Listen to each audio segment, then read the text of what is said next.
يا عم يا بتاع السجاير، ويا عم يا بتاع الشيشة، عيالكوا أولى بالجنيه وصحتكم أحلى ما في العيشة. السادة المدخنين مدمنين التبغ والنيكوتين، اللي عايز يعيش في أمان يبعد عن الدخان ويقرب من الرحمن، ولحد كده وكفاية ويركز لحظة معايا، ومن أجل دينه وصحته ومن أجل شبابه وأسرته يا ريت يسمعني للنهاية. عشانك انت مش عشاني، كفاية وما تدخنش تاني. صحتك هي رأس مالك، رصيدك الأولاني، حافظ عليها قبل ما تيجي في يوم وتعاني من تبغ ونيكوتين تلاقيهم عاملين سرطان في الرئة وانسداد في الشرايين. غير ان كتير من الناس ما يعرفوش ان التدخين بيتعب القلب والبطن والكلى والقولون وكمان البنكرياس. يعني حضرتك بتدمر نفسك من الأساس، بتدمر نفسك بإيديك. مش خايف على نفسك؟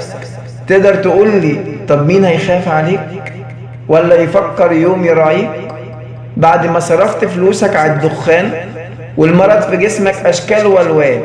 كل شيء دمرته حتى السنان، وقاعد تتعالج وتقول معيش، وتشتكي من صعوبة في أكل العيش، وتلاقي ابنك يقولك يا بابا عايز اخد زي زمايلي دروس، تقول له ما ينفعش ما فيش فلوس، وما تقدرش تراعي ابنك أكيد ويسيب دراسته عشان بليد، ويبقى حضرتك انت السبب الوحيد.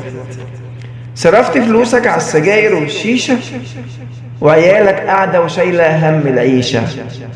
كنت نازل سيجارة في سيجارة فاكرها شطارة، لكن يا 100 مليون خسارة.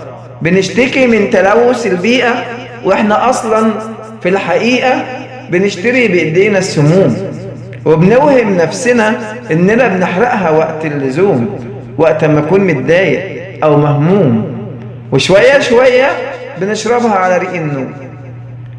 واللي صايم للرحمن وجاي بيفتر على أطران ما يعرفش ان ربنا نزل من القرآن 6236 آية بيخاطب فيهم الإنسان، وحضرتك جاي بتأذي نفسك بالدخان، بتأذي نفسك بإيديك، بتأذي نفسك واللي حواليك بتأذيهم كمان بإيديك.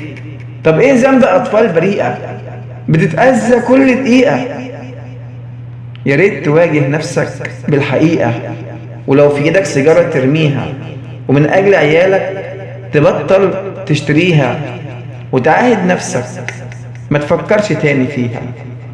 انوي بس، انوي بس وقول نويت قبل ما تيجي تقول يا ريت كان عندي عزيمة أو إصرار، عدمت القيمة جابت لي مرار، وتلاقي نفسك كده يأسان.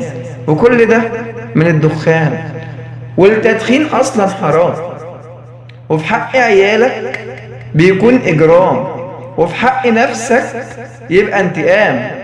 وأخيرا وخلاصة الكلام، يا عم يا بتاع السجاير ويا عم يا بتاع الشيشة، عيالكوا أولى بالجنيه وصحتكم أحلى ما في العيشة. خالص تحياتي للجميع، إبراهيم عبد اللطيف.